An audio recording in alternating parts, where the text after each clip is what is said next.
Good morning, good afternoon, and good evening, everyone, and welcome to our webinar titled How to Future-Proof Your Teaching. I'm Sarah McFarlane, and I'm pleased to be your host for today's event. This is the first of 4 events in the Teaching Anatomy and Physiology series, which has been made possible by AD Instruments and the Human Anatomy and Physiology Society, so a big thank you to them for their support. Joining us today, we're fortunate to have Dr. Tony Macknight, the Director of Education at AD Instruments, and an expert in the field. He will discuss different formats for delivering course material online, the tools that are available, and some specific examples of how virtual learning can be just as interactive and efficient as in-person teaching methods. So finally, I'm very excited to welcome Dr. Tony Macknight. Tony, it's a pleasure to have you with us today, and the floor is yours whenever you're ready. So, good afternoon to most of you. It's morning the next day here in New Zealand. The sun is shining, but I'm sitting inside working, as usual, actually. So what I'm going to do today is really share with you my thoughts about how we can cope with the situation we presently have, and how, if we design our courses appropriately, we will be able to switch easily, readily between online or fully integrated campus courses with virtually no changes at all in the material that we're going to teach. So I've spent about 40 years in biomedical research and in teaching physiology to students. And for the last 20 years, I've been developing teaching materials for physiologists, really trying to create what I would love to have been able to do when I was teaching myself. And I'm going to illustrate this talk with some of the things I've been working on using the LT platform that I use, and I'm presenting the talk in that platform.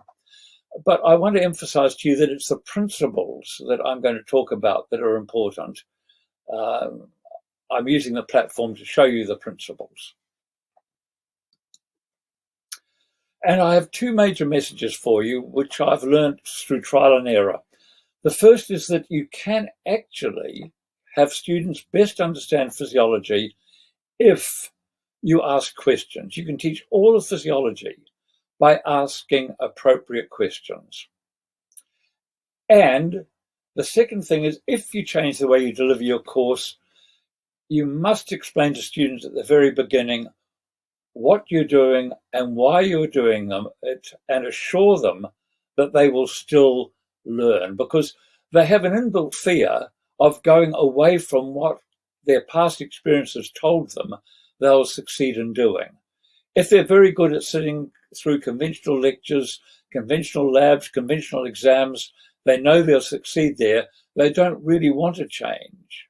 And so it's important, if you do change, that right from the start, you explain why you're doing it, the benefits they're going to get, and assure them that it works.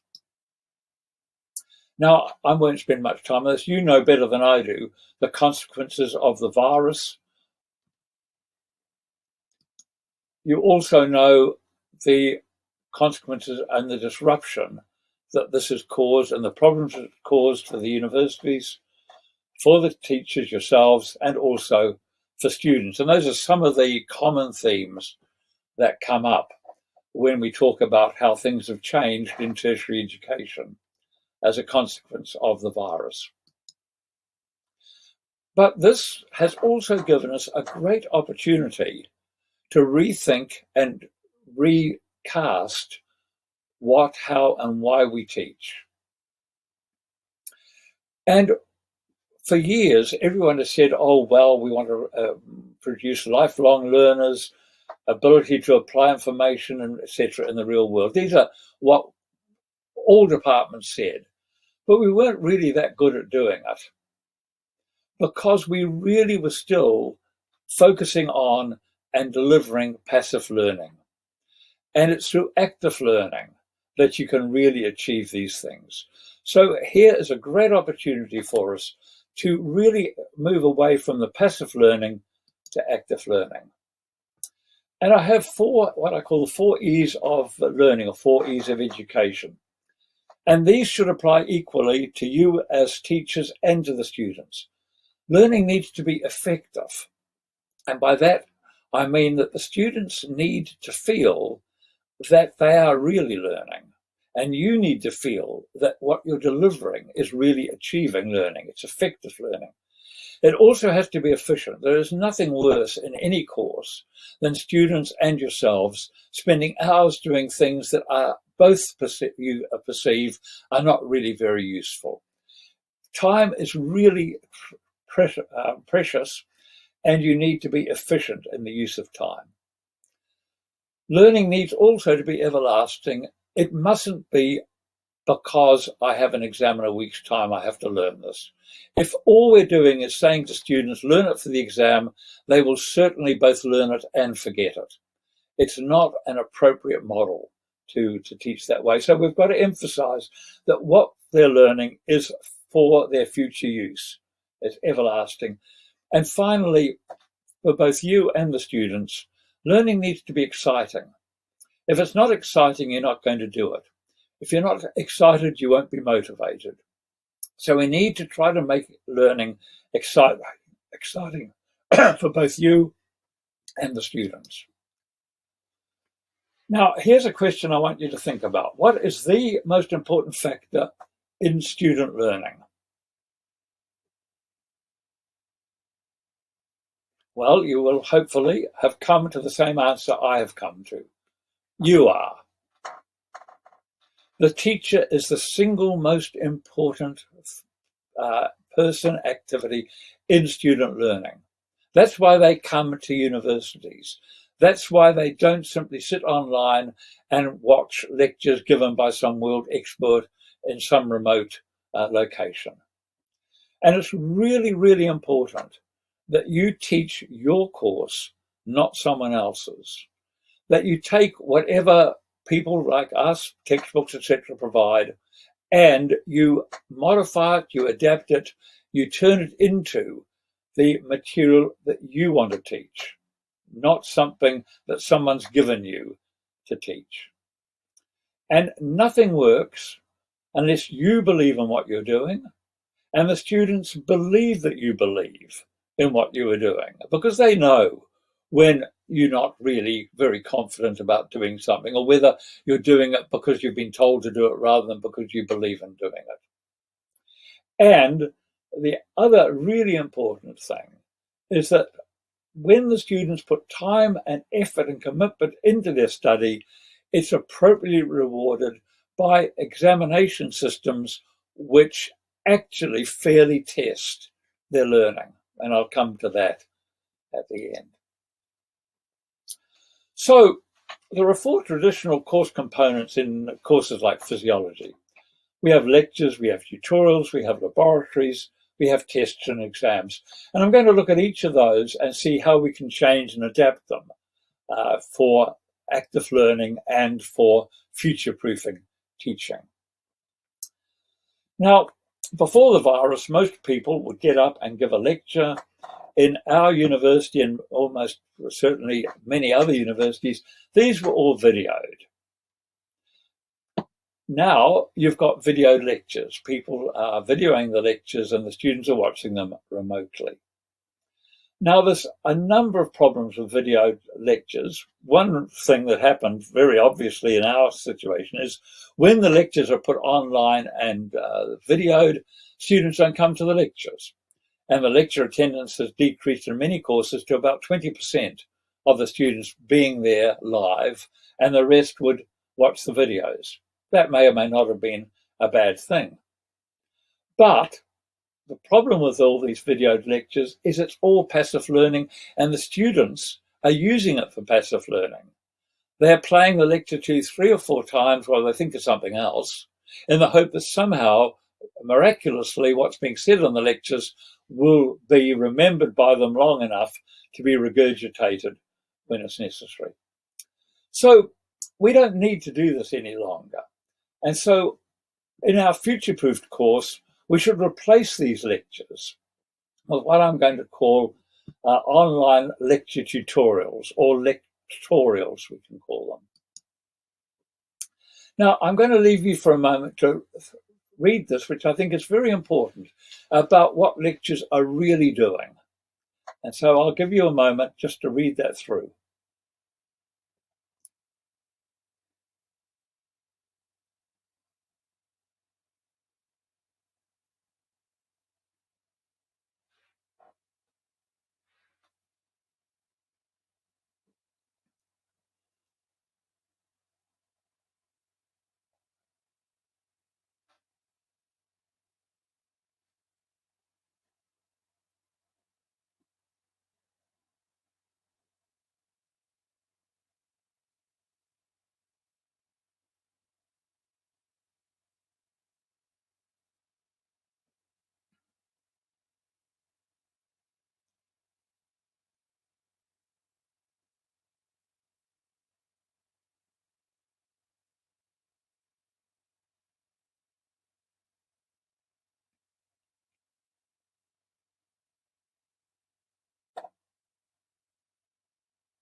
Well, I hope that's enough time for you to read it. One of the problems in doing this without being able to see your audience is, of course, you don't know. But in general, as you all know, you can read off the screen 3 times faster than I could read that to you. So hopefully you've all read it now, and hopefully it makes sense to you. That this is, in fact, a very good summary of the problems that we have if we believe that somehow our lecturing is achieving what we perhaps hope it will. So let's replace these traditional lectures and our tutorials with this lectorial structure. One of the problems at the moment that I always had was I would run tutorials, but the students never prepared for them.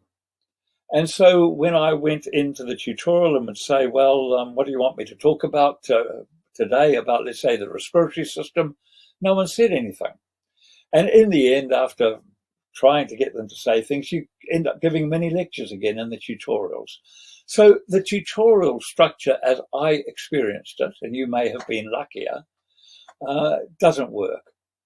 So that's why I'm saying let's combine what we do with the lectures and what we do in tutorials and turn them into an online lectorial and save our present face-to-face time, which is very precious, for more useful activities, problem-solving sessions, flipped classroom, whatever you want to call that. I'll come back to that. Now, one of the things that we also know doesn't work is just getting students to read things. You can say, read chapter X in the textbook, read an exciting paper, just read. And again, I want to give you a moment to read this comment from Andy Matuszak.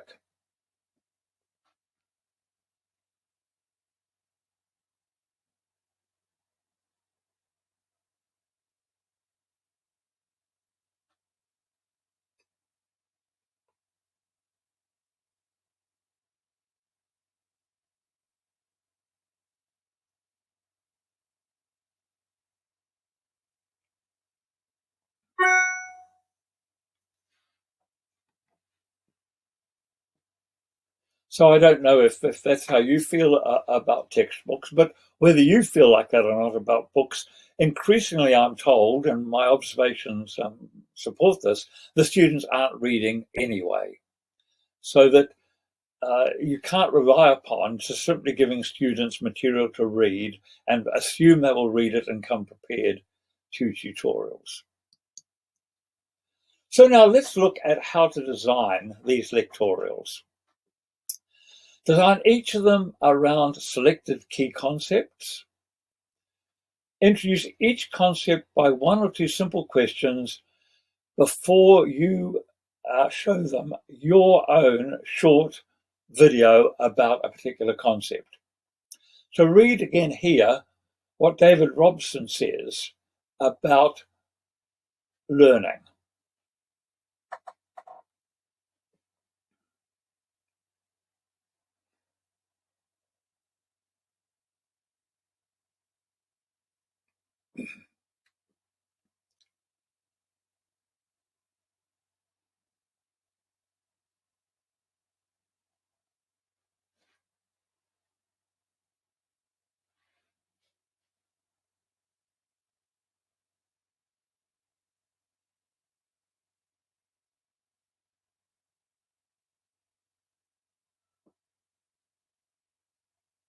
So I think this is a really very important point. Certainly in physiology, the students know far more than they think or know they know. And if you give them a chance to think about what they know about a subject before you tell them anything, then they will often retrieve useful information. But even if they don't, as it says here, they'll be primed to learn the material better. So we start then with one or two questions that should help them retrieve information. Then if you want to use a video, make your own. Don't use someone else's videos. Students want and need to see and hear you. And now with phones, it's very easy to make simple videos, and you don't need to make them up to a professional standard. The students aren't expecting that.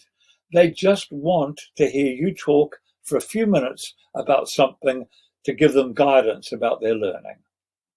So you talk about a concept for a couple of minutes. You don't have to give a lot of detail, because you follow that with questions that test the student understanding of the concept and give them in the questions, as I'll illustrate to you, the material that they need to learn. Now, when you ask questions, it's really important that immediately the students get quality feedback about the question. Did they get it right? Did they get it wrong? What did they get wrong? It's also important in learning that you provide repetition and rehearsal of the information they're learning. So it's always a good thing to ask the same question about the same concept in several different ways, using several different formats of questions. And I can illustrate that. And then after they've done that, you can move to the next concept.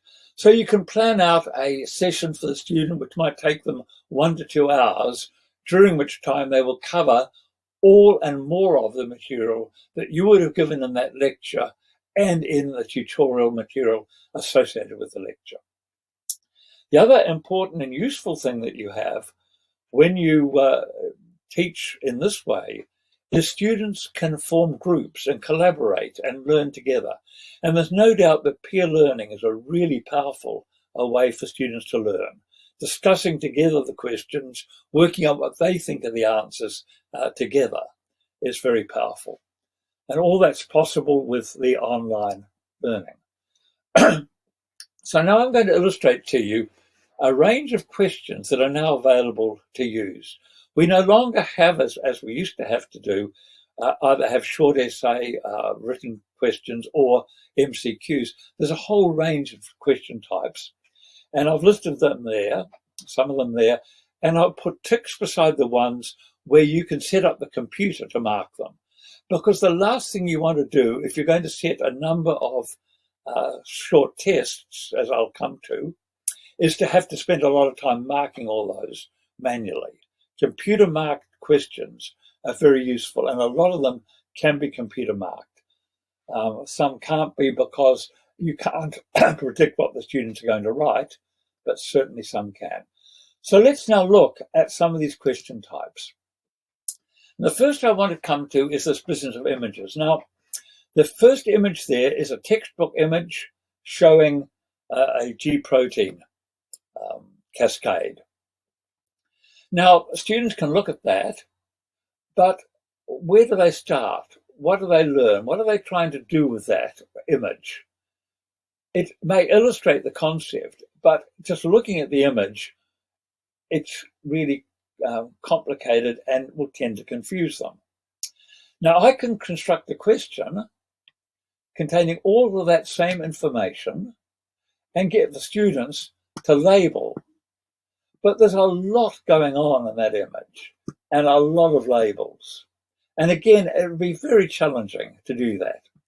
So it's very good when you use images which are at all complicated to break them into segments and get the students to label one segment at a time. And so I'm not going to try to get this right, but they can drag headings here and they can put something here. I don't know. I'm really not reading this, but I've got that wrong anyway. But then when they do this, they can get immediate feedback about whether they were correct or not. And they can get associated text discussing what happened. And then they can go to the next stage in this, and they can do the labeling again. And then they can go to the next stage and do the labeling again. So they're building up their information stage by stage. And then they can test whether they've understood it all by labeling that whole image. So they come back to the whole image, but only after they have broken it down into manageable small chunks. So labeling images is a really powerful way to get students to engage in the material and interact with it. And I think nowadays that you should never give students any image that they don't interact with. You can also use this labeling for other things. For instance, here you can label this, you can get students to think about cardiac output and what goes on, where they get vasoconstriction, venous return, and they can arrange these. And again, I'll just dump something in here. I'm not really reading this at all, but they can label that, and then again, they can get detailed feedback. So they're thinking about it, they're doing something, and then they're reading about it, but they're reading to see whether they were right and what they did. And they can have as many goes at this, if you set it up this way, as you want. So eventually they will get it right, and they can play around and play about until they get it right. So that's labeling of images and labeling. Now, another really powerful type of question is category questions. And category questions are useful because students effectively read, in reading the question, they read the important points that you want them to learn. And it's really important when you construct these that the ones that are incorrect will be obviously incorrect to a student who's thinking. And mostly when I construct these, 8 out of 10 of the answers will be correct and 1 or 2 will be incorrect. I bias it in that direction. And so effectively, again, I'm not going to try to get this right, but the students can drag these in here. I know the answer to this one, so I will actually get most of this right, but not quite all of it. And you can see again that they get immediate feedback, and they now read effectively through reading this here and reading this, they have read what they would have read in their textbook. Only they've read it thinking about it, not simply reading it. And they've tried to understand it and get it correct as they go through. And you can use these category questions to do other things, like decide from these which affect heart rate, which affect stroke volume, which affect both. You can get them to decide with these hormones the symptoms that you get from hypothyroidism or hyperthyroidism. They're very, very versatile types of questions. And I'm a big fan for category questions. I think it's a way of students actively learning a lot of material. Then you can also get them to interact with images and annotate them. So here there's an image, and I'm asking them to show me where water is reabsorbed in this nephron in the presence of vasopressin. And again, I'm not going to do the whole thing, but I go to annotate, I can select arrows, and I can draw arrows, and I can show where I think water is reabsorbed. Now, some of that's going to be wrong, I know that already. And when I've done the whole thing, I can check my answer. And again, get feedback about it. And another example here where they can decide the differences between fetal and adult hemoglobin in oxygen carrying capacity. So again, you can create a lot of these questions and test a lot of information and a lot of understanding through getting students to annotate. But as you saw, the annotate question has to be marked by you. You can't computer mark it because the computer can't tell whether or not the students are going to put arrows in particular places. Now, another very useful type of question is matching and ordering questions. In physiology, there's a lot of time when you ask for how things function and you get them to think through material, and you can get them to order, put these in a logical order from the acetylcholine being released to the muscle contraction. You can also get them to define things. You can just get them to define which of these is the appropriate description of the antibody. There's a tremendous variety of questions you can do through matching and ordering questions. So, in summary, your lectorial becomes your online resource for student learning, and we use the time that you use for teaching what you've done now in the lectorial for problem-solving sessions with the students. So let's come to problem-solving sessions now. If you've got the luxury and you're on campus and you've got enough tutors, the ideal problem-solving sessions are small group sessions with individual tutors who are properly trained to run the sessions. If you haven't got that and you want to use problem solving, your flipped classroom structure will work too. And if you do flipped classroom, I would form groups of up to 6 students and have them working as groups so that you can have even 200 students in that room, but you've got groups and the groups are working together and you're interacting with the groups, not with the individual students. Now, if you can't do this on campus and you have to do distance learning, then again, I think it's very useful to get the students to form their own groups and discuss the questions. And then when you have your online session through Zoom or however else you're doing it, you are able to interact with those groups rather than having to interact with every single student. Now, one of the really important features that you can do now with online learning is analytics. And analytics is going to enable you to see which students are having problems. It's also going to enable you to see which questions are proving more difficult, so that when you come to your problem-solving sessions, you will know from the performances of the students in the lectorial that some areas they're spending more time on, they're having more difficulty with, and you can construct your questions for their problem-solving session to deal with and cover those issues.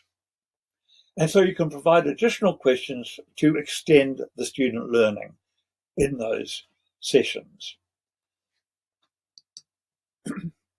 Now let's come and quickly look at laboratories. Now, traditionally, laboratories are an essential component of physiology courses. So what do you do when you have to have fully remote learning? So the first thing to be clear about is that the laboratories should be used to teach, for the students to learn what they can't learn elsewhere. So this is a list of some of the things that you can learn in laboratories that you can't learn elsewhere.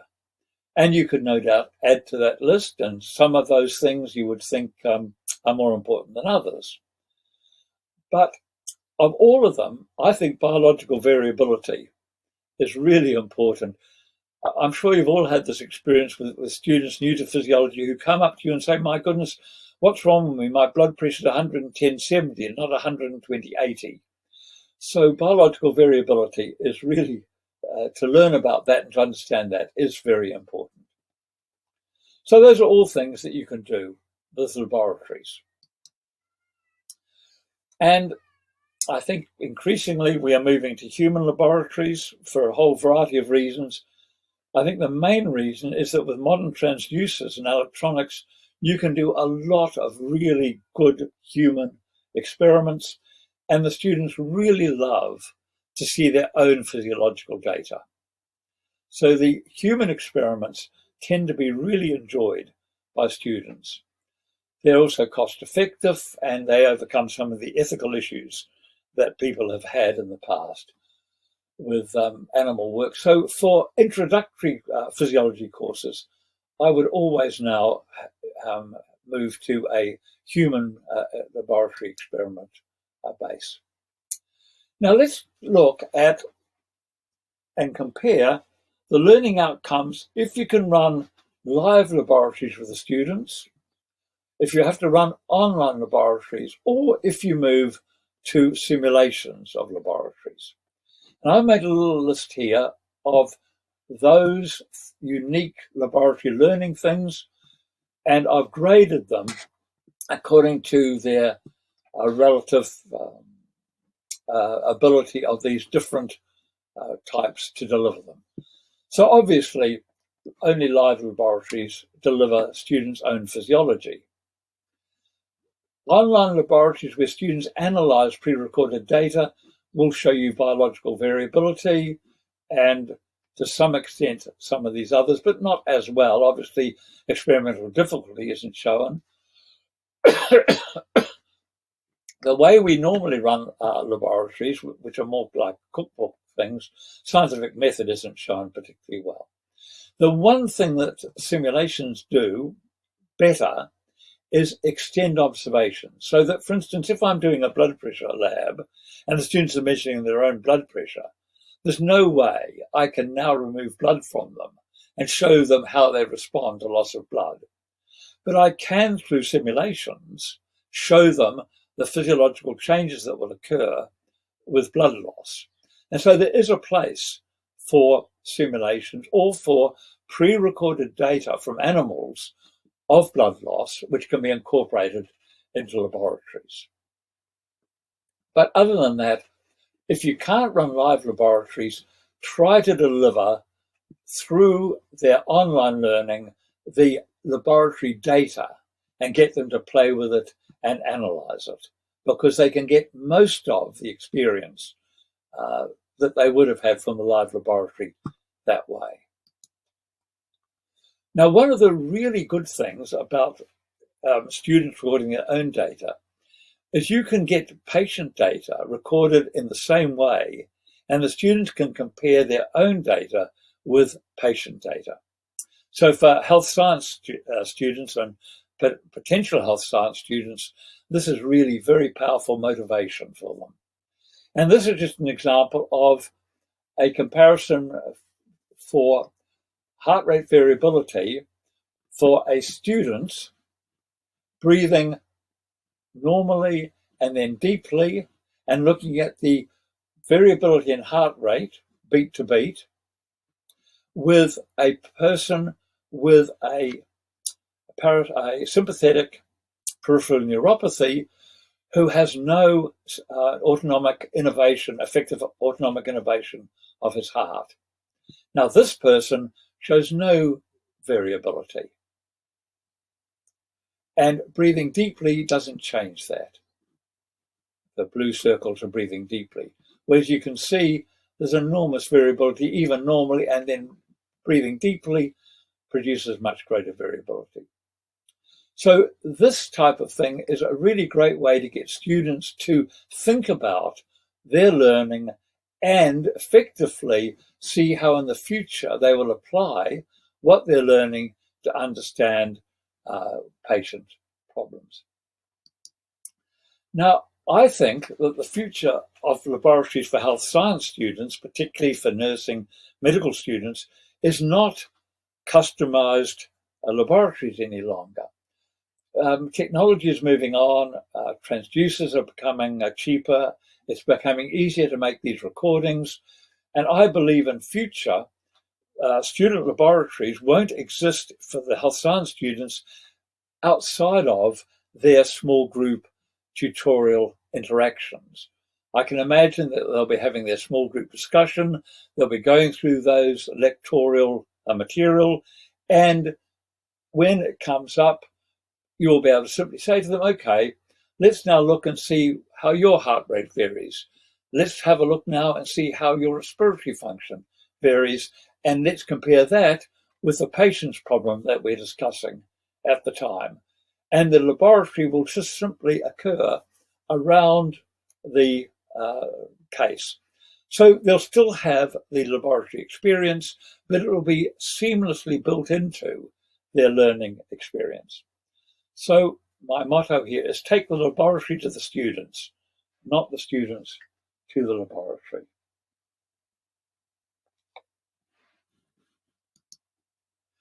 Now, finally, the exam problem, because we all know that what really happens in our courses is that the students want to pass the exam, and that governs everything they learn. So we hope that we teach, they learn, and they understand. But in actual fact, a lot of the time, the understanding is short-circuited by the examination, and the students are learning for the exam rather than learning to understand. So how are we going to solve this? How are we going to change the students' behavior? So my present thinking is no single major examination. We will have analytics. We will know which students are performing well. We will know which students are struggling. We'll be putting in interventions very early in the course for the students who are having problems. We'll be running regular small tests using the questions that can be computer marked simply to encourage students that they are making progress. The students, if you construct these tests properly and they're doing the course properly, the lecturals properly, will pass these exams and will see they're making progress. And that's really important. Students need to believe they're making progress, and that encourages them to keep learning. As I said, you can interview the students who are having problems, and then simply have one or two larger tests that utilize a mix of the questions that the students have been working on during the course. And those questions can be exactly the same format as the students have been doing, but you can there change the answers effectively. So that if they had a question which was a category question, and where in their learning most of the answers were right, you can change the answers. So most of the answers, for instance, might be wrong. So the students are going to have to think. They can't rote learn all the questions they studied in the hope that they will all emerge and they will just be able to recall from memory. You can overcome that. You can create an exam using the same structure, but one which they could never have rote learned or studied for specific answers for. So this is my summary of our FutureProofed course. Lecturals, which can occur online, problem-solving sessions, which hopefully are a mix of online and flipped classroom small group sessions, designed so they can be delivered on campus or online at any moment. Laboratories designed so that if you do have to go to distance learning, the students can still effectively do those laboratory experiments in the sense they can analyze and critique the real data. And for on-campus laboratories, a just-in-time approach where you build in your laboratory into their small group learning sessions. And for course assessment, as I've said, no single major exam, and instead analytics, regular small tests, interviews, and one or two larger tests. Now, the real question is, of course, does this approach work? Is it worthwhile going to this sort of effort to rethink, revamp your course? Are you really going to achieve a better outcome? Well, you will. I'm now very confident. We have people who are now using this approach, and they're finding the following things. The average grades in the formative exams are increasing by around 5% or more.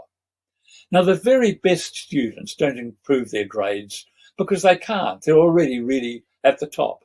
The people at the very bottom won't necessarily improve their grades because they're at the bottom, because they have personal issues, they've got motivational issues. They're not really in the right course. But the large bulk of the students we are finding are moving up a grade point. So if they were a C plus student, they're now becoming a B or B plus student. And what we're also finding is that the students are really satisfied. The students are really enjoying their courses more. They really like this approach because they're getting constant feedback about their understanding. Are they progressing? Are they understanding? Are they learning? And the people running these courses now believe that the students have a greater depth of understanding of material and are able to use it constructively in problem-solving sessions. And they're finding that the tutorials now, the students are participating, they're talking, they're involved, and they're ready to go more deeply into their problems. So yes, it really does work. And here's just one example. And I was really blown away by this. If I was making it up, I would never have made it up to turn out like this. Here's a first-year physiology course for health science students, nursing midwifery students. There's 70 to 150 students in each course intake, so it's a large course. The students range in age from 18 to 50s, school leavers, people coming back to education, perhaps really for the first time at the age of 50 to relearn. There's a mix of races, there's a mix of educational backgrounds. And before they started in this course with the blended learning approach, about a third of the students failed this course, and the average mark was just under 50%. Now, with the same examination type, and that's important for the comparison, there are hardly any failures. And in the last course that was run, just one person failed, and the average marks are now in the mid to high 60s. The students are loving the course, they're enjoying it, and they're succeeding. And I think that this really encourages me to believe that changing to this type of approach really will work. You'll enjoy it more, and your students will be getting greater satisfaction and a greater outcome. So thank you very much indeed for the opportunity to talk with you. I hope you've enjoyed it. I hope perhaps you've learned a little bit, and I'm very happy indeed to answer any questions.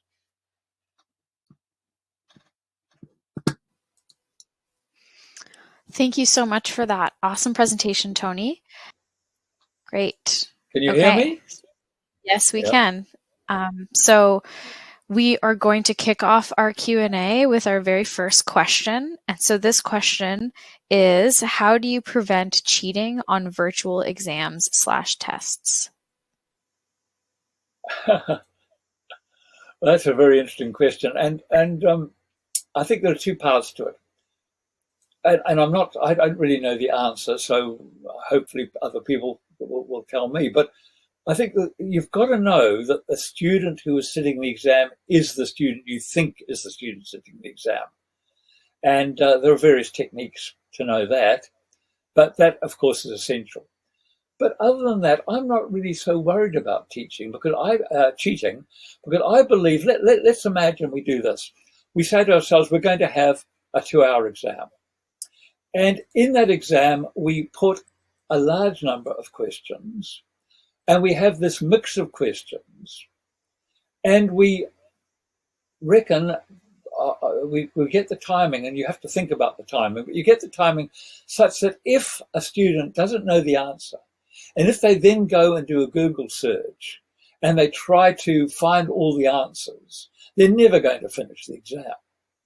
So all they're going to actually do is ensure that they can't pass it, because there's no way. I mean, I've done this myself. I've actually taken those category questions, for instance, when I was making them, and I could spend 3 hours trying to find an answer to just one of those questions and be sure it was correct.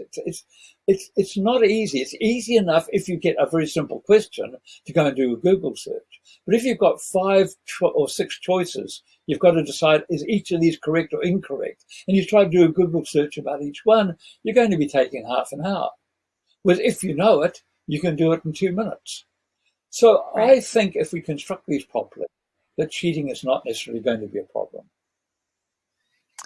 That makes sense. And a great suggestion for people who are looking for ways to kind of supplement their online tests with questions that are not so easily Googleable, as I've heard it referred to. So thanks for that answer, Sure. Tony. We've got another question here from Valerie. Valerie says, I see how this could work for physiology. I have a new anatomy course, which has little to no physiology in it. This is obviously more memorization than anything else. What techniques could work with this type of course? Well, thank you, Valerie, for that, because effectively, I believe exactly the same techniques will work. And in fact, on my list of to-do things is to create exactly the same material for anatomy as we've created for physiology. There are anatomy laboratories available for online learning, but not yet these types of questions. But you can create these yourselves. Creating these questions is actually very well. The mechanics of doing them is very simple. The time is taken by thinking about good questions. But in anatomy, particularly, you've got lots of labeling, so you can do lots of labeling questions. So I think exactly the same approach, and I think all science subjects are learnt best through students answering questions. And at the moment, I'm actually working on a similar approach for chemistry. And I'm learning a lot of chemistry doing this, actually. So I hope that answers your question, Valerie. I think it does. So thank you for that answer, Tony. We have another question here for you, Tony. So this person has asked, during COVID, human experiments in person, especially about respiratory function, aren't possible. Do you have any suggestions on how to bring these labs and these experiments to students virtually? Well, I mean, I can answer that in terms of what I know our company does. And I think other companies have done the same thing too, perhaps less elegantly. But within our platform, you can carry out the experiments. And so what we have done for the respiratory experiments, including all the others, is we have recorded what we call as typical data. We haven't tried to make it perfect. It's exactly what the students would record.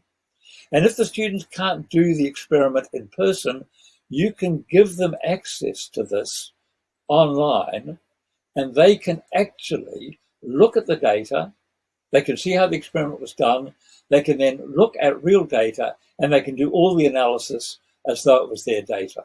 So it's not as good as being in the lab and getting their own data, but all the analysis, all the thinking, all the questions, the graphs, etc., are exactly what they would get if they were in the lab.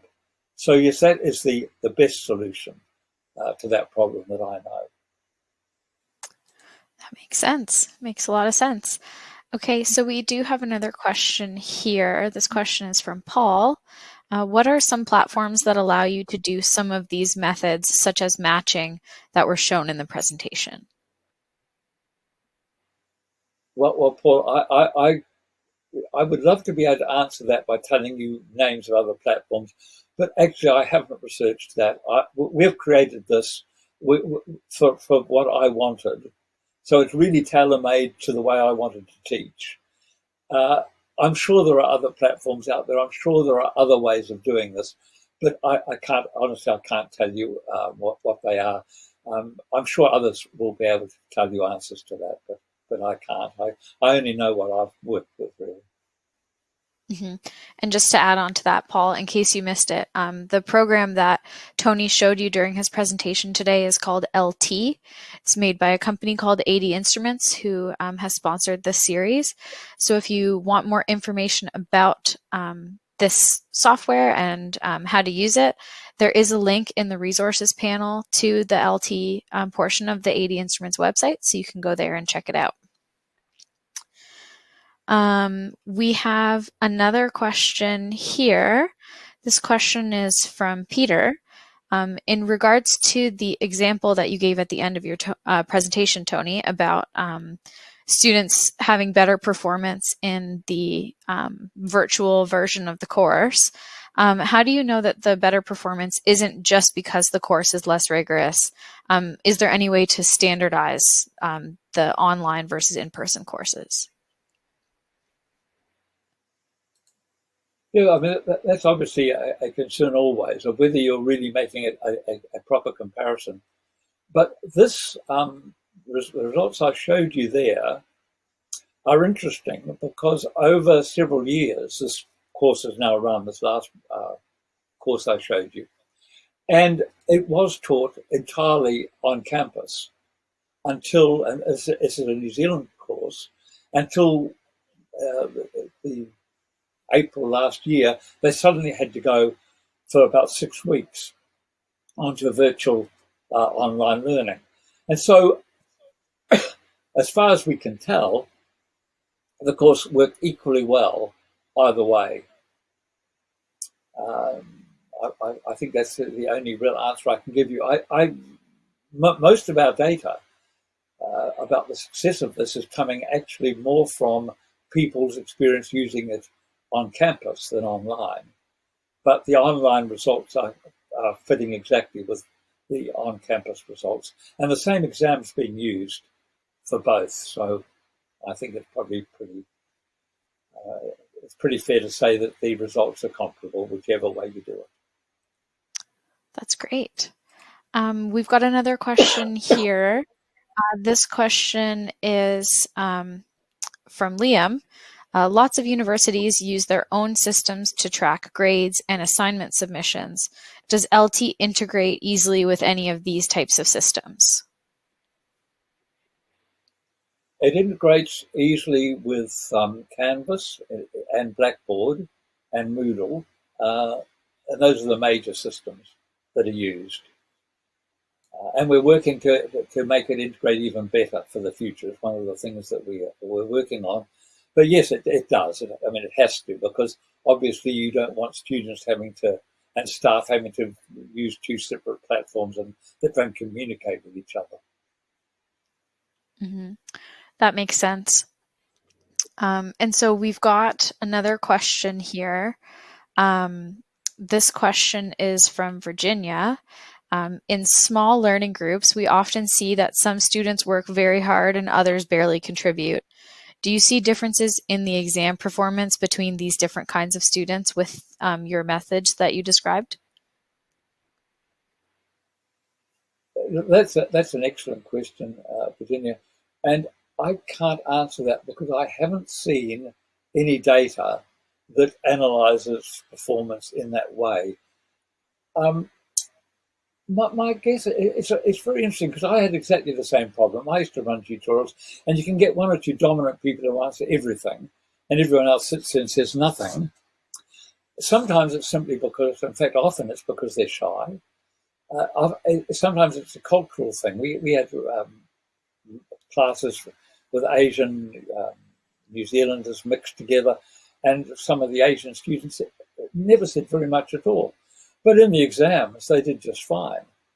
So I think it's a really difficult but very interesting question, and it would be very interesting to explore in greater depth. It would be an excellent research project for you, actually, to try to sort that out. Mm-hmm.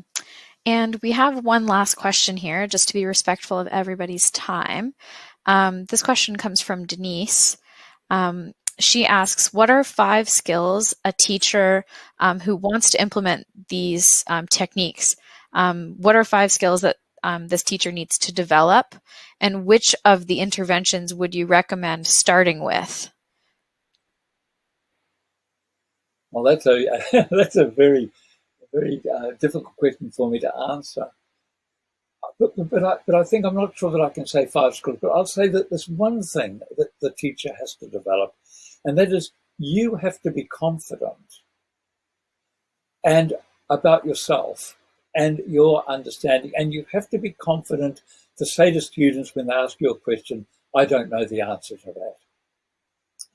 Because that's the scariest thing for teachers, when they shift from telling the students everything to effectively assisting the students to learn. It's that fear that you're going to get asked questions that you can't answer. Well, it's inevitable. I mean, I can't answer most questions I get asked because you just don't necessarily retain it, and you need to go and refresh it. And I always used to say to the students that the best answer you can give me when I ask you a question is, I do not know. If you then go on and say, but I will go and find out. And so I think that one of the real skills you need is the ability to basically have the students believe in you and trust you. So when you say, look, I don't know, let's go and find out, and next time we'll discuss this, they all think, that's great. I'm really being helped here because my teacher is helping me to learn. So I would say that is the major skill. If I was going to start anywhere, I would start by creating the lectorials. You know, I'm not wanting to promote our product particularly, but we now have a collection of almost 4,000 questions that you can draw upon and put into your own course. So there's a lot of material out there now already done for you that you can go through and put into your course, create the course you want using that material. If you don't want to make videos, I don't think you need to have the videos. The videos are, to some extent, window dressing, and they're a way to make sure that the students realize that it's your course. But you could create the lectorials without the videos, and that would that would be the relatively easiest thing to do, the simplest thing to do. And I'd probably start there because that would make the biggest difference to the student learning, in my experience. That's awesome. All right. So with that, I want to thank Tony for your wonderful presentation and your fantastic insights today in the Q&A session. And I hope everyone got as much out of it as I did, as someone who went through some portions of virtual teaching when I did my undergrad. So thank you again, Tony, for that awesome presentation. Thank you. And in closing, thank you again for taking part in this webinar, and we look forward to having you with us again soon. Have a wonderful evening, everybody. Thank you.